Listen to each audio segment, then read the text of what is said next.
Gents, I just want to pause the episode for a moment to let you know about the Strong Men of Value Academy. You will have heard me refer to it a number of times, and I want to bring more attention to it. So this isn't just a program, it's a life-changing environment and community of men who are focused on personal and professional growth. We're looking at areas of relationships, wealth, and health, things to help you thrive and maximize your life. Imagine having bi-monthly one-on-one coaching sessions with myself, weekly group coaching calls, and an incredible brotherhood of high achievers by your side. Now we're diving into resilience, leadership, and holistic growth to not just succeed in your career, but to thrive in your health and your relationships. Your journey to greatness, it starts here. So join the movement and you can apply for the Strong Men of Value Academy. You can head to themanthatcanproject.com to find out more. The Man That Can Project podcast, a podcast empowering career-driven men to live more fulfilling lives. We are here to challenge your beliefs, redefine success, and talk about the important stuff in a relatable way. Don't forget to subscribe and leave a review. My name's Stuart. Let's get into it. Welcome to the Man That Can Project's podcast, and thank you guys for tuning in and your continued support. Man, the downloads last week were at an all-time high, and I'm very grateful that everyone is tuning in and continuing to tune in, and the audience continues to get better. Remember, by leaving the reviews, sharing it on your socials, that all helps. So if you're not a part of our program or you want to find a way to sort of give back to the things that you're learning on this and the incredible guests that we have on, would mean a heap if you could leave those reviews. Now, before we dive into the episode, the Strong Men of Value Academy, I kicked off my 12-week game plan on Monday, and our game plan is what we use to hold or help hold yourself accountable to the goal that you are setting. Now, we're set one goal throughout the 12 weeks, and what happens when you finish your 12 weeks? If you set a goal and you build a plan and you work that plan daily, there's a higher fucking chance that you're going to achieve your goal. You're also going to learn a whole heap of stuff along the way throughout our academy and meet some incredibly ambitious blokes that are going to be in your corner to hold you accountable and really be able to challenge you to be the best version of yourself. So if you want to find out more about that, head over to themanthatcanproject.com/strongmen of value, and you can find out more information and even apply there. We've had a number of new members this week, which is very exciting, and I would imagine it's probably come from listeners of the podcast. Now, today, what we're going to do on this quick, short, sharp, educational episode is about value-driven living. Okay, so we're talking about, the benefits of living to your value, living to your values. So how to establish them. Think through what is really important to you and a whole other range of things there that we're going to be discussing. Now, some of you may have heard about values-driven living or establishing your values, even on the podcast, and many of the gentlemen and ladies that we've had on the show talk a lot about values. And even Monday's guest, who is a psychologist, talks a lot about values-driven living. Now, values for me, I first heard of this whole values-driven living and establishing your values probably around 2015 when I was at a personal development event with David Wood, who is an incredible mentor, and I'm desperately trying to get him on the podcast for you all to be able to learn from him as well. Now, what I learned from a young age, or what I sort of not learned from a young age, but through reflection from myself as a young age, was throughout life I had friendships, right, mateships with people that I just hit it off with. I was like, man, I feel like I've known you my whole life. I truly do. And I had other relationships that really, every time I walked away from them, I felt extremely drained.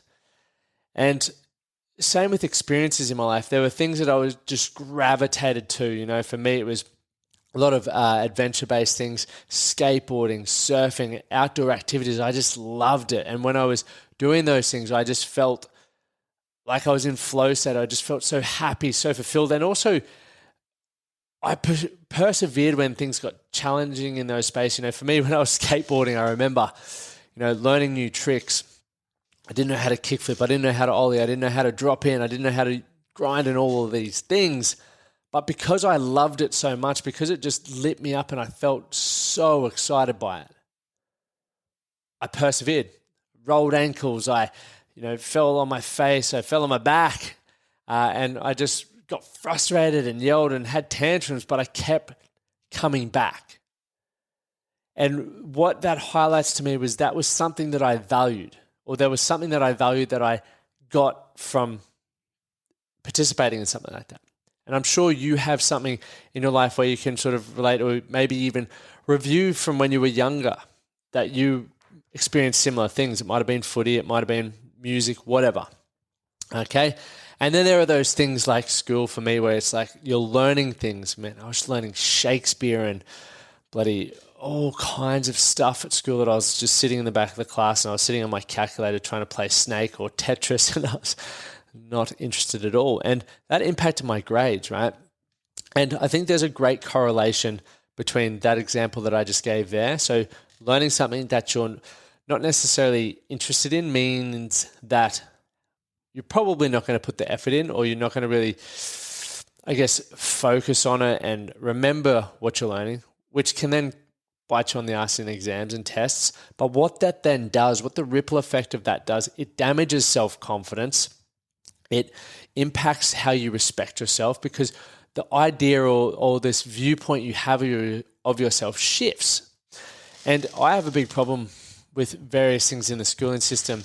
The older I get and the more I self-teach and I explore learning things that I actually care about, that I'm actually interested in, and I see how much better I do in, not even in exams, because I don't do a lot of exams for many things except for like uni and stuff. However, I remember information. I get excited when I'm learning. I just have this internal feeling that when I'm reading something that excites me or lights me up, I have this desire to want to share it. I have this desire to want to write about it. I have this desire to want to reflect on it within my own life and go, how can I implement this? Or where has this happened for me? Or why is this exciting? And this comes back to the benefits. So let's quickly touch. I gave you some negatives of not living to your values with that example, but benefits of living to your values is the flip. It boosts your self-confidence, right? You're on the path to literally becoming more confident, because what happens are a few things I mentioned. You generally get greater results. Your performance, right? You're essentially, by clarifying what you value, you are starting your journey to higher achievement and peak performance. Right? You want to thrive at something, find something that you fucking love. And I guarantee you won't be able to, whether it's learning or acting or performing, you're going to always want to improve yourself and you're always going to show up to do your best. If you're struggling to do that, I challenge you to ask yourself whether what you're doing right now, whether what you're spending the most time doing right now, you genuinely enjoy. And I guarantee you, there's a high probability that you don't enjoy what you're doing.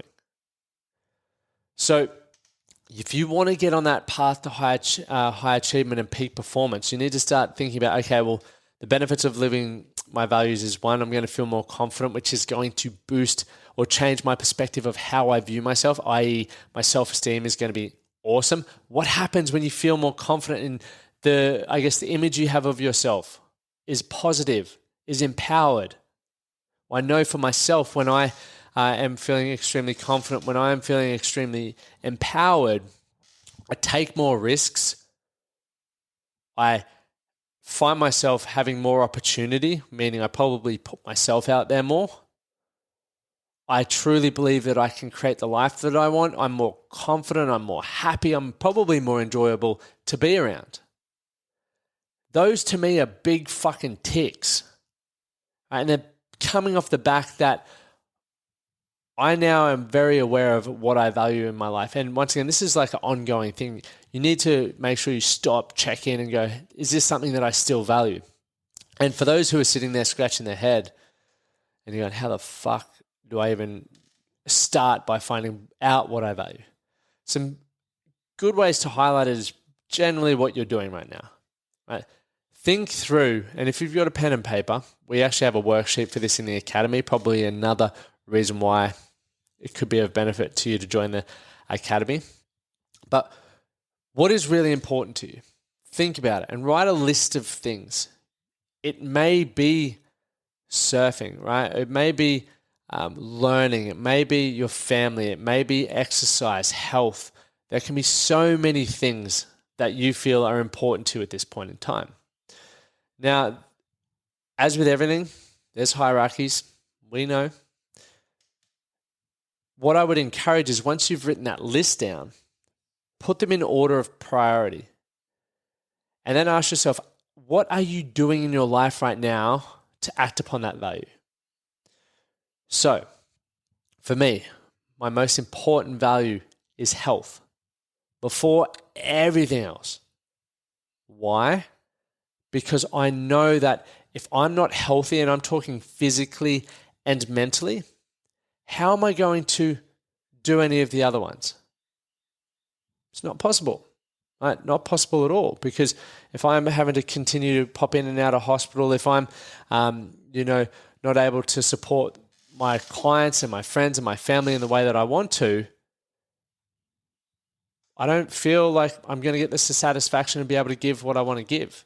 Right? So health, it's why I don't miss exercise. It's why I don't drink a lot of alcohol. It's why I really do look after myself, sleep and everything. And I'm not saying that's going to protect me from everything. I just know that it helps me have energy and vitality now. And I know that is a value. I'm not just saying it because I walk the walk. There are people, you may even be guilty of this, who go, yeah, I value my health.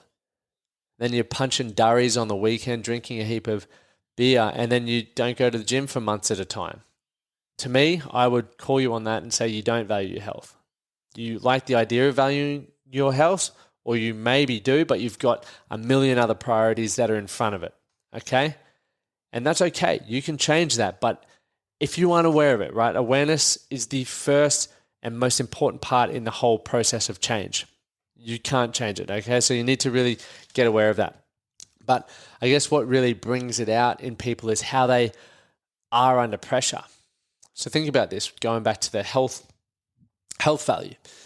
If you're kickstarting a diet and you know that you're meal prepping and you're doing everything else, and then something happens at work, all of a sudden you're having to work longer hours, do you still prioritize that meal prep? Or do you then go, I need fast options like McDonald's or KFC or whatever it is? That's going to really show you under pressure how you are. Now, in order to be able to change that, you need to, one, act, but two, make some decisions. Now this is a good question. So how would the best version of yourself act? If that highest point of who you are and who you want to become, how would they act in that situation? How would they act under pressure? That is going to help you sort of be aware and go, okay, well, if I find myself in this situation, this is how the best version of myself is going to act. I know for myself, when I used to get frustrated in things, I'd always fucking react. I would flip off the rails and I would, shut down emotionally. I would shut down verbally. And I would just be pissed off. I would be an absolute punish to be around. Now, when I got clear on what I valued and who I wanted to become, I asked that question to myself, like, how would the highest version of myself act right now? Would they shut down? Would they be nonverbal? Would they have a little tantrum? The answer slapped me in the face. It was a fucking no. I decided that when adversity pops up or when challenges pop up, when I get frustrated, I need to respond. What am I in control of, and what can I do to improve my current situation? And that made me become more resourceful, which has had huge positive impacts in my quality of life. I've become more tolerable to be around, right? I have a higher level of self-confidence because I know when adversity comes, I believe that I can work around it.